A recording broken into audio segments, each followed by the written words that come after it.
بسم اللہ الرحمن الرحیم۔ آپ نے پوچھا کہ بعض لوگ سلام کرتے وقت جو ہے وہ جھکتے ہیں، تو اس انداز میں سلام کرنا کیسا ہے؟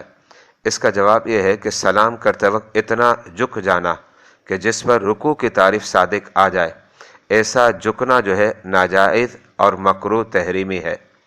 حضرت سیدنا انس بن مالک رضی اللہ تعالی عنہ روایت کرتے ہیں کہ ایک شخص بارگاہ رسالت علیہ السلام میں عرض کرتا ہے، یا رسول اللہ صلی اللہ علیہ وسلم، الرجل منا یلقا اخاہ او صدیقہ، کہ اگر کوئی شخص ہم میں سے اپنے بھائی یا اپنے دوست سے ملاقات کرے، اینحنی لہ، کیا وہ اس کے لیے جھک سکتا ہے؟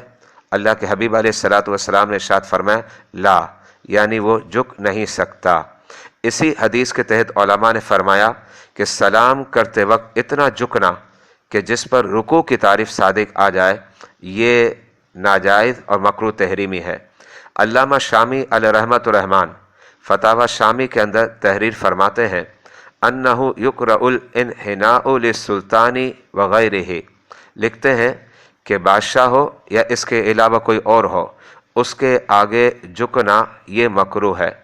اسی طریقے سے اہل سنت و جماعت کے عظیم پیشوا اعلیٰ حضرت امام اہل سنت امام احمد رضا خان فاضل بریلوی علیہ رحمۃ الرحمن کے عظیم خلیفہ صدر الشریعہ بدو طریقہ علامہ امجد علی اعظمی علیہ رحمۃ الرحمن بہار شریعت کے 16ویں حصے میں جو عبارت لکھی ہے، وہ عبارت میں آپ کے سامنے پیش کرتا ہوں۔